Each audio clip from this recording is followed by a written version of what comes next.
আসসালামু আলাইকুম। র‍্যাবিটের আজকের ক্লাসে আমরা দেখব হচ্ছে এক্সট্রুশন।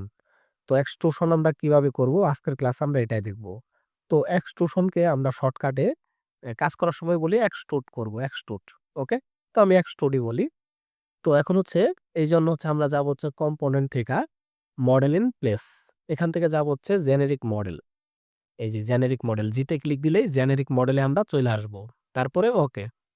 ওকে দেওয়ার পরে এখানে নাম দিতে পারেন আপনি বা ওকে দিলেও কোনো সমস্যা নাই। তো তারপরে এই যে দেখেন এটা হচ্ছে আমাদের এক্সট্রুশন। এখানে ক্লিক দেওয়ার পরে এখানে দেখেন আমরা কি ধরনের আঁকবো, এক্সট্রুশন নিবো এখানে দেখা যায়। যেমন হচ্ছে আমি যদি ৪ কোণা নেই, এইভাবে আমি যতটুকু ইচ্ছা নিতে পারি। আবার এখানে কিন্তু আমি চাইলে আমার যতটুকু দরকার এখানে মাপ দিয়ে দিতে পারি। ওকে? তো এখানে টিক চিহ্ন দেওয়ার পরে আমি যদি বের হয়ে পড়ি দেখেন ফিনিশ কইরা দেই। এখন 3D তে যাই। এই যে দেখেন আমাদের এক্সট্রুশনটা হয়ে গেছে। এটা আমরা এখান থেকে ফাইন কইরা দেই আর এখান থেকে হচ্ছে শেডেড কইরা দেই। ওকে? শেডেড করলে এটা দেখা যাবে সুন্দর।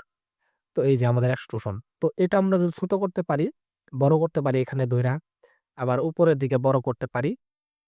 মানে যা ইচ্ছা তাই করতে পারি। আবার একটা কাজ করতে পারি, এইখানে যদি ডাবল ক্লিক দেই, ডাবল ক্লিক দিলে দেখবেন আবার সেই আমরা এক্সট্রুশনের এখানেই চইলে আসবো। মানে এটার মডিফায়ার ভিতরেই চইলে আসবো। এখন চাচ্ছি এটার এইখান দিয়ে আমরা আবার একটু এক্সট্রুড করব এটার এই পাশ দিয়ে। তো সেটা কিভাবে করব? এখানে ক্লিক দিব। এক্সট্রুশনে ক্লিক দিলে এই দেখেন সেট লেখা আছে। এখানে একটা ক্লিক দেওয়ার পর আমরা পিকে প্ল্যানে ক্লিক দিব। দেওয়ার পর ওকে। আমি চাচ্ছি এই পাশ দিয়ে আমি বাড়াবো এইদিকে। তো এখানে একটা ক্লিক দেওয়ার পরে দেখেন একটা সবুজ একটা লাইন নিছে। তখন ক্লিক দিলে এই সাইডটা সিলেক্ট হবে। তো তারপর চাচ্ছি এখানে একটা গোলাকার নিব আমি। দেখেন একটা বৃত্ত নিলাম। ওকে? তো চাচ্ছি এটা এইদিকে বাড়াবো। এই যে টিক চিহ্ন দিয়ে দেখেন এটা এদিকে বাড়তেছে। দেখছেন? মানে এটা হচ্ছে আপনি চাইলে দেখাই দিতে পারেন কোন দিক থেকে এটা রেফারেন্সে বের হবে।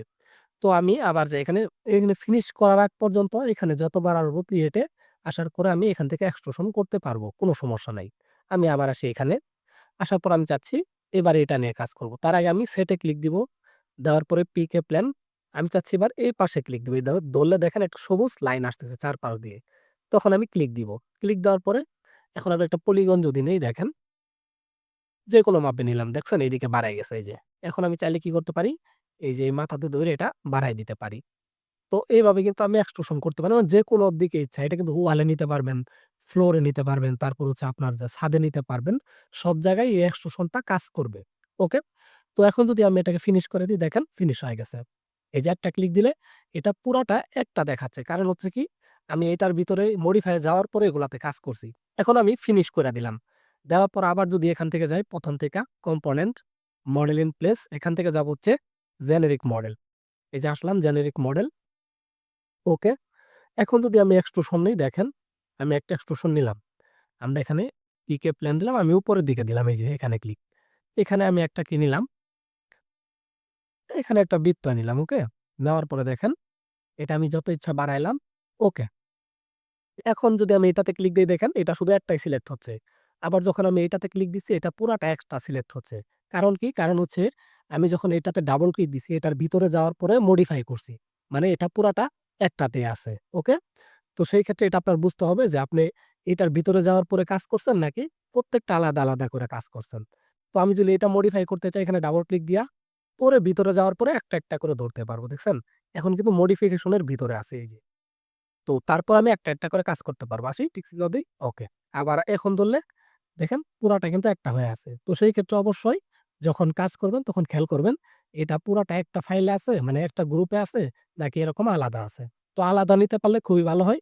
আর একসাথে নিবেন তখন এটা আপনি একটু দেখে শুনে নিবেন যে আপনার এটা পরবর্তীতে মডিফাই করতে হবে কিনা। ওকে?